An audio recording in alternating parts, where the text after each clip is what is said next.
Hai, Assalamualaikum. Kembali lagi bersama saya Aa berbagi info dan kisah menarik. Oh, sebelum tu jangan lupa tekan tombol subscribe, tekan loncengnya juga.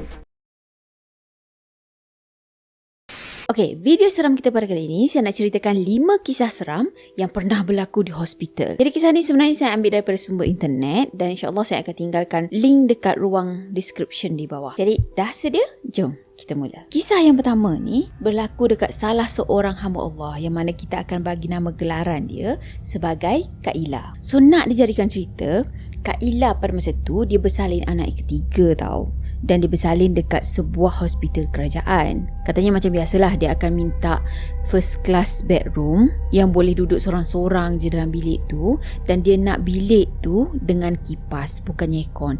Sebab katanya dia tak suka sangat aircon. Tapi suami dia pula minta bilik first class yang ada aircon. Jadi sebab suami dia yang uruskan semuanya, dia pun ikutkan je lah. Masa tu dia pun duduklah dalam bilik yang ada aircon tu kan. Bila dah duduk dekat dalam bilik tu, time nak tidur je atas katil, mesti dia akan tidur menghadap pintu bilik air tau. Tak tahulah kenapa dia cakap, dia rasa macam tak sedar hati je dengan bilik air tu. Bila dah bersalin pun, dia tetap juga tidur menghadap bilik air tu. Dia cakap walaupun rasa kekok sikit dengan baby yang ada dekat sebelah kan, tapi dia boleh rasa tau macam ada sesuatu je yang nak keluar daripada bilik air tu. So dia fikir kalau dia tidur menghadap bilik air tu, dia nampak ada sesuatu yang keluar daripada bilik air, bolehlah dia bersiap sedia awal kan. Yelah nak lari ke ambil baby dia keluar daripada bilik tu ke apa kan. Katanya dia dekat hospital tu 2 malam. Jadi bila dah malam je, dalam pukul 10 malam macam tu, dia pun pergilah tutup suis lampu. Cuma pintu bilik dia tu dia bukakan sikit sebab katanya nak dapatkan cahaya daripada koridor. Lepas dah tutup suis lampu tadi, dia pun on the way nak pergi tidur lah kan, baring dekat katil dia. Dan dalam setengah jam macam tu, ada seorang nurse ni masuk ke dalam bilik dia. Lepas tu dia buka balik lampu dalam bilik tu tau. Jadi Kak Ila ni macam heran lah, dan dia pun rasa macam geram lah kan. Dah lah dia ni susah sangat nak tidur kalau lampu terang-terang ni tau. Jadi dia pun cakap lah dengan nurse tu, nurse, kalau lampu terang saya susah nak tidur. Tapi nurse tu jawab macam ni, tak apa, biar je lah lampu ni terbuka. Esok malamnya tu pun macam tu juga. Lepas dia dah pergi tutup suis lampu, tak lama lepas tu datang pula nurse. Dan dia masuk ke dalam bilik tu, dia buka lampu dalam bilik tu tau. Jadi Kak Ila ni pun macam heran lah kan. Kenapa selalu nurse-nurse ni semua buka je lampu dalam bilik ni? Jadi bila nurse tadi nampak je muka Kak Ila ni macam heran macam tu kan, dia pun cakap macam ni, tak elok tutup lampu, biar je terbuka. Ayat dia tu ayat tegas tau, ayat yang memberi arahan. Bukan kata si pesakit ni ada pilihan lain sama ada untuk tutup lampu ataupun tak. Jadi 2 hari lepas tu dia pun discharge, dia keluar daripada hospital tu kan. Dalam setahun 2 macam gitu, dia mengandung lagi. Kak Ila ni mengandung lagi. Lepas tu dia pergi ke hospital yang sama tau. Cuma pada masa ni dia dah tak ambil dah bilik first class tadi. Jadi dia duduk ramai-ramai lah time tu. Dan katanya adalah pesakit yang duduk dekat sebelah dia ni. Pesakit tu memang selalulah keluar masuk hospital macam tu kan, sebab katanya dia ada kanser rahim. Lepas tu pesakit tadi cakap apa? Dia cakap semua bilik yang ada dekat hospital ni semuanya ada problem. Dia memang tahu sebab memang banyak dah tingkat yang dia dah duduk. Kat situ pun dia dah pernah menetap, kat sini pun dia dah pernah menetap kan. So dia tahu dekat bilik mana je yang ada benda-benda mistik ni. Dan cerita-ceritanya tu pun dia tahu secara detail tau. Lepas tu pesakit tadi pun ceritalah dengan Kak Ila ni. Dia cerita bilik yang Kak Ila duduk sebelum ni, rupa-rupanya bilik tu dulu ada benda yang duduk dalam tandas tau. Dan benda tu selalu buat kacau kalau bilik tu gelap. Jadi sebab itulah nurse-nurse kat sana akan pastikan lampu bilik tu sentiasa terbuka. Bila malam je dia orang akan buka lampu bilik tu, sebab dia tak nak benda tadi ataupun makhluk tu kacau Kak Ila ni. Tak lama lepas tu Kak Ila pun cakap lah dengan pesakit tadi kan, pesakit yang barang rahim tu. Dia cakap nanti aunty yang kat depan sana tu nak keluar, dia nak pindah kat katil kat depan tu. Sebab katil tu baru lagi, dan katil yang dia duduk sekarang ni macam katil lama lah sikit. Lagipun dalam bilik tu sebenarnya ada 4 orang pesakit. So dia macam cakap siap-siap lah dengan pesakit ni kan. Tapi pesakit cakap apa tahu? Jangan pindah, katil kat depan tu berhantu. Dulu ada orang mati kat situ. Lepas tu siapa-siapa je yang tidur dekat katil tu mesti tak lena tidur sebab kena kacau dengan benda tu. Tapi kacau sikit-sikit je lah. Dan pesakit yang tidur dekat katil tu memang tak akan dapat tidur. Dah tu Kak Ila ni macam terfikir lah kan, oh patutlah saya tengok aunty tu macam resah je bila malam-malam. Okey, kisah yang kedua ni, kisah di mana mak kepada salah seorang hamba Allah ni diuji dengan breast cancer. Dan pada masa tu dia nak buang ketumbuhan kat breast dia, so dia pun terpaksa lah tinggal dekat hospital kan. Jadi pada masa tu mak dia minta untuk dapat bilik first class tau, bilik yang duduk seorang je, sebab katanya dia nakkan privacy macam tu lah kan. Dah tu Pak Lang dia ni pun warning lah. Pak Lang ni adik-beradik dengan maknya lah kan. So Pak Lang ni tanya, kau berani ke tidur sorang-sorang kak? Macam-macam kes dah pernah jadi sebelum ni, cakap. Dan katanya last kali kakak dia lah yang nak kena temankan maknya tidur dekat hospital tu sebab katanya maknya takut. Jadi masa dekat dalam bilik dekat hospital tu, kakak dia ni tidur dekat satu kursi malas ni sambil-sambil tengok TV sampailah larut malam. Dah tu kakaknya tadi tertidur tau. Dia biarkan TV tu terbuka macam tu je. Tak lama lepas tu maknya tadi terjaga daripada tidur. Lepas tu dia pun tengoklah ke arah anaknya kan. Dan dia tengok anaknya tu dah tidur dah, tapi TV-nya masih lagi terbuka macam gitu. Dia pun pergi ambil remote dan tutup TV tu, sambung tidur balik. Katanya lepas mak dia tadi tutup je TV tu, kakak dia yang tidur dekat kursi malas tadi terus kena tindih tau. Lepas tu dia cakap puas kakak dia ni bertarung dengan penindihnya tu. Penindih kan, lembaga tu kan. Dan tak lama lepas tu kakak dia berjaya juga untuk lepaskan diri. Sebenarnya kakak dia ni memang sengaja bagi TV tu terbuka sebab yelah dia nak ada macam ada suara sikit, ada bising sikit kan, tak adalah sunyi sangat.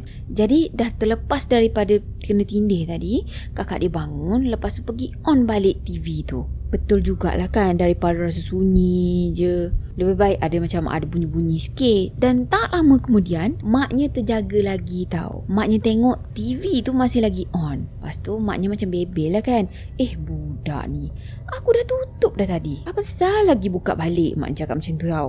Lepas tu maknya pergi ambil remote TV dan tutup TV tu lagi sekali. Dah bila TV tadi ditutup, sekali lagi akak dia kena himpit tau. Sampai situ kena tindih lagi sekali. Masa tu kakak dia sekali lagi cuba untuk lepaskan diri, baca itu baca ini kan. Dan last sekali dia berjaya juga. So masa tu lah akak dia ni mula rasa macam yalah seram sejuk jugalah. Setiap kali TV tu dah di off, dah ditutup, mesti dia kena tindih kan. Jadi akak dia tadi pergi kejutkan mak dia dan pesan jangan tutup TV, sebab kalau tak nanti dia akan kena tindih. Jadi maknya pun kata dia tak boleh tidur sebab bising. Dah tu akaknya cakap apa tau, mak ada benda menumpang nak tengok TV, biar je lah TV tu on. So pada masa tu maknya tadi mulalah rasa macam serang sejuk kan. Lepas tu dia suruh akak dia tadi rapatkan kursi malas dia tu dengan katil maknya.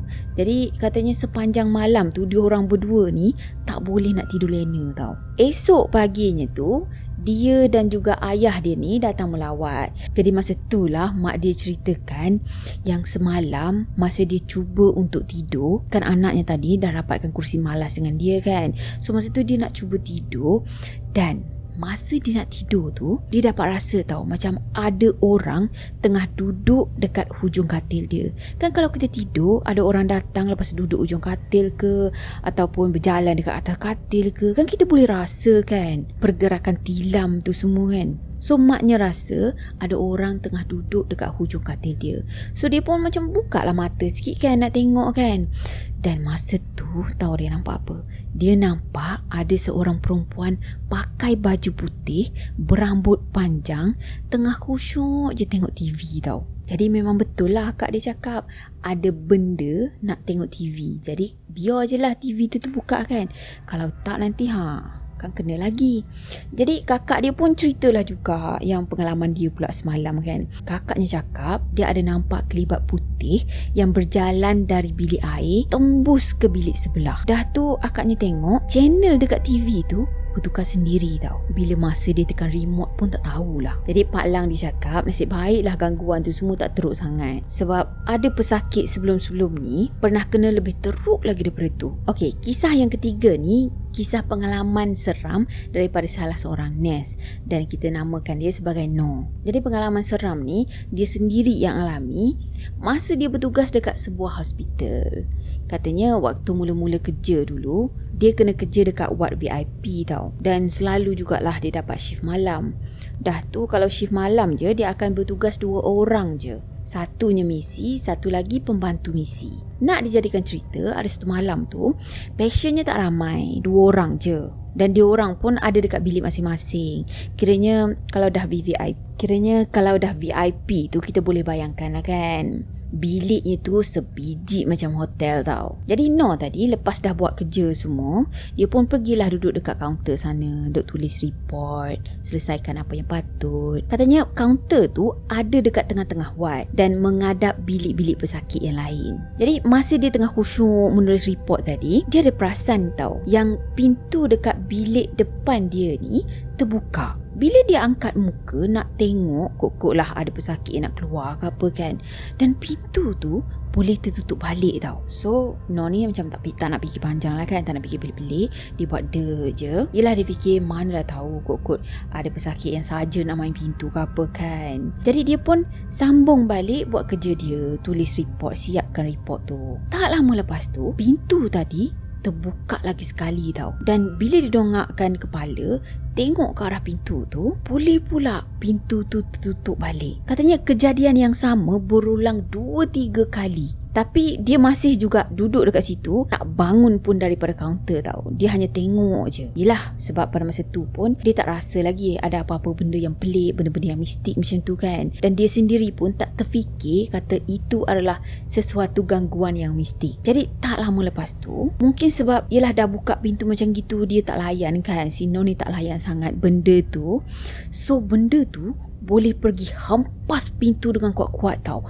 Kedekang bunyinya. No ni cakap sampaikan akak yang kerja dengan dia tu takut, lepas tu pegang tangan dia tau. Yelah terkejut lagi kan. Jadi akak tu cakap macam ni tau, akak takut lah, siapa yang main pintu tu. Dan No ni pun cubalah untuk tenangkan akak tu. Dia cakap, alah mesti uncle Cina tu. Adalah uncle Cina ni macam sakit tua katanya.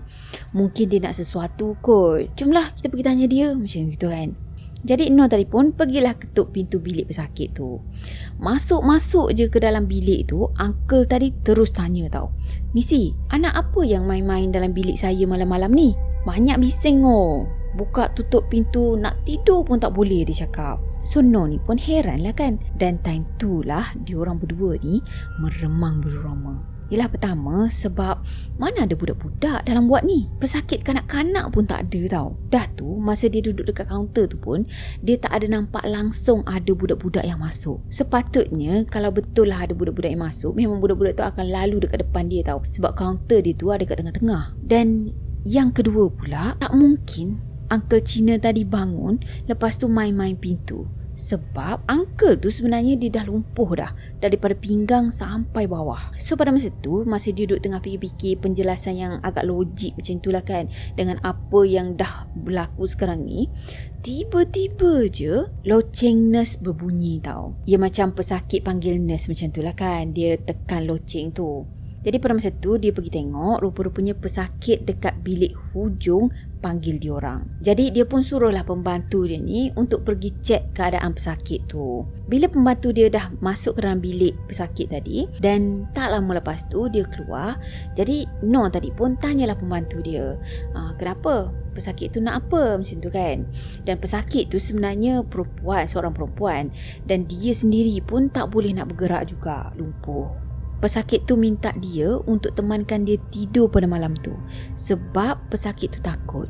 Dah tu pesakit tu cakap bila dia nak tidur je ada orang ketuk pintu bilik dia tau. Dan bila dia cakap masuklah, dah tu pintu tadi akan terbuka tapi tak ada orang pun yang masuk. Dia perasan yang pintu tu macam ada orang pegang tau. Pegang lepas tu tolak untuk masuk macam tu lah. Dan pesakit tu dapat rasa ada sesuatu yang sedang perhatikan dia daripada celah-celah pintu. Jadi pembantu pada Noor tadi pun temankanlah pesakit tu untuk tidur. Katanya sepanjang malam jugalah dia ada dekat dengan pesakit tu. So Noor ni terpaksalah duduk dekat kaunter sana seorang diri. Okey, kisah yang keempat ni kisah daripada nurse juga. Cuma nurse ni ceritakan dekat pesakit dia pengalaman dia 20 tahun yang lalu masa dia baru je habis pantang. Lepas tu baru-baru masuk kerja balik. Jadi katanya masa tu dia masuk je kerja, dia kena shift malam tau. Dan malam tu sebenarnya dia bekerja dengan seorang senior dia dan juga seorang member dia ni. Kebetulan pula member dia ni macam pandai sikit lah ilmu-ilmu nak mengubat orang ni. So masa dia tengah sibuk dia buat kerja masing-masing kan, member dia tadi panggil dia suruh duduk dekat kaunter tau. Lepas tu member dia cakap macam ni, apa pun yang berlaku, apa pun yang kau dengar, kau jangan bergerak dan jangan pandang ke arah aku. Ingat tu, sebab ada benda yang nak melawat kita malam ni. Dia cakap macam gitu. Kalau siapa-siapa dah dibagi warning macam gitu dan kita pun tahu kan, dia boleh mengubatkan orang, dia boleh nampak benda-benda macam gitu. Ya Allah, boleh dapat bayangkanlah betapa gugupnya dia pada masa tu kan. Dah lah baru lepas habis pantang, baru naik cuti. Dan tak lama lepas tu, member dia cakap macam ni tau. Celaka, aku nak buat kerja pun tak senang. Dia macam marah dengan seseorang tau. So nurse tadi ikutkan je lah apa yang member dia suruh. Dia pun pergi duduk dekat kaunter sana, tulis report. Masa dia tengah sibuk, tengah tulis report tu, tiba-tiba je dia ada terhidu bau harum tau. Dalam masa yang sama juga, dia dengar member dia tadi tengah bercakap dengan seseorang. Cuma member dia ni lebih kepada marahkan seseorang tu tau. Member dia cakap macam ni, apa kau nak? Bab satu betul, saya tak naklah sebut perkataan-perkataan macam gitu kan. Tapi itulah yang dia sebut. Lepas tu dia cakap, berani kau datang masa aku kerja, keluar. Jadi nurse tadi yang tengah duduk, tengah buat laporan dia tu, terkejut lah kan. Tiba-tiba je member dia ni macam cakap kasar. Lepas tu macam marahkan seseorang. Dia ni marahkan pesakit ke? So baru je nurse tadi nak bangun, nak tengok apa yang terjadi, tiba-tiba je dia terdengar ada suara halus tau. Suara seorang perempuan. Dia cakap apa? Aku haus, nak sikit je, banyak tu. Jadi nurse tadi pun macam pelik lah kan. Bila masa pula ada orang perempuan datang jumpa member dia? Yelah, dia tak nampak pun ada orang perempuan datang jumpa member dia tau. So dia tak puas hati, dia pun macam agak membongkok sikit tengok daripada bawah kaunter. Yelah, sebab member dia dah pesan tadi kan, jangan bangun, jangan tengok ke arah aku kan. Masa dia dah mengintai tadi, pandai sangat kan mengintai, mendapatlah. Punyalah terkejut dia sebab dia nampak ada satu makhluk yang rambutnya panjang sangat sampai mencecah lantai tau. Ya, itu rambut Cik Pon. Tak habislah pon kita hari ni. Korang tahulah kan itu rambut apa kan. Dan lepas daripada kejadian tu, dia terus demam tau. Rupa-rupanya pada malam kejadian tu, nurse tadi dia bertugas dekat ward bersalin. Dan kebetulan pada masa tu ada kes ibu tumpah darah. Sebenarnya bila bercerita tentang hal ni, teringat pula saya dengan pengalaman saya sendiri tau. Sebab yelah, macam yang korang tahu, saya kan ada seorang anak. Dan masa bersalinkan anak sulung saya ni, masa dekat hospital tau, time tu, kita baru je lepas bersalin. Lepas tu macam agak takut lah, adalah anak first, agak takut untuk bangun, untuk bergerak macam tu kan. Dan kita duduk je lah atas katil kita tu, senyap je duduk situ. Lepas tu nak pergi toilet lah pula. Dah bangun nak pergi toilet tu, sekali habis darah ni keluar, habis dekat atas lantai tu tau. Lepas tu saya pun cakap, misi, darah macam tu tak. Sebab yelah masa tu macam tak tahu nak cakap apa. Ya Allah, macam nak kata segan tu, yelah segan lah juga, tapi lebih kepada rasa bersalah macam tu lah. Yelah, ya Allah, aku dah susahkan orang kan, satu kerja pula nurse-nurse ni nak kena bersihkan. Lepas tu nurse cakap, tak apa, awak duduk je dekat katil sebelah sini. Kebetulan katil sebelah tu macam kosong kan. So kita pun pergi toilet. Lepas dah settle kat toilet tu, pergilah duduk dekat katil yang kosong tu. Jadi lepas pada kejadian tu, saya perasan tau, saya jadi macam apa, cepat naik angin tau. Perasaan pun macam ada yang tak kena je, tak tenang macam gitu. Rupa-rupanya nak ke arah Meroyan. Jeng. Tapi tak tahulah ada kaitan ke tak dengan tumpah darah macam gitu ke, tak ada ke. Kita tahu kan, wallahualam. Okeylah, kita sambung. Kisah yang kelima, ini adalah kisah yang diceritakan oleh mak dia, yang mana pada masa tu dia nak bersalin dekat abangnya. Abangnya ni pula anak sulung. Jadi katanya masa tu mak dia ni nak bersalin dekat Hospital Sultanah Aminah yang ada di Johor. Dan pada masa tu sebenarnya dalam 90-an tau. Bila dah masuk ward tadi, maknya pun sakit kan, sakit contraction, nak bersalin. Dan tak lama lepas tu datanglah seorang nurse ni malam-malam tahu-tahu itu. Ditemankan maknya. Lepas tu nurse tu tanya, anak pertama ke? Dan mak dia pun jawablah, ya, anak pertama. So pada masa tu nurse tadi dia pergi urut-urut, dia picit-picitkan badan maknya, sampaikan mak dia ni rasa macam selesa sangat. Dah kurang dah rasa sakit, rasa stres nak beranak tu dah kurang dah. Dan tak lama lepas tu, biasalah kalau nak beranak ni makin lama makin kerap kan dia punya rasa sakit tu. Bila dah mak dia ni rasa macam sakit kuat sikit, nurse tadi dia pergi bancuhkan ubat tau. Lepas tu bagi mak dia minum. Dan pagi tu barulah mak dia beranakkan alungnya. Malam tu bila mak dia dah macam okey sikit, maknya tadi pun naklah tanya dengan nurse-nurse yang bertugas dekat situ kan, siapa nurse yang merawat dia semalam. Sebab sebenarnya masa tu mak dia sempat jugalah tengok nama name tag nurse tu tau. Jadi dia ingat nama nurse tu. So maknya pun tanya salah seorang nurse yang bekerja pada masa tu. Dia tanya, nurse, siapa nurse Suraya Nurse, nama Suraya tu nama saya buat-buat tau, sebab dia tak ada letak nama dekat sini. Jadi dia tanyalah, siapa nurse Suraya ni? Saya nak ucapkan terima kasih dekat dia sebab dia dah jaga saya sepanjang malam tadi. Jadi nurse yang ditanya tadi pun macam terdiam tau. Lepas tu dia macam, muka dia macam pelik je. Dia pandang ke arah maknya ni. Dan kemudian dia berbisik. Dia cakap macam ni, makcik, sebenarnya nurse tu dah lama dah tak ada. Tapi dia memang selalu tolong pesakit dekat sini. Rupa-rupanya nurse Suraya ni dah lama dah meninggal dunia tau.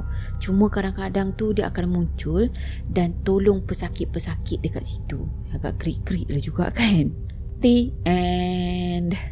Okeylah, saya harap korang terhibur. Dan macam biasa, kalau korang sukakan video ni, jangan lupa tekan tombol like, komen, share dan juga subscribe. Jumpa lagi next video. Bye-bye. Assalamualaikum warahmatullahi wabarakatuh.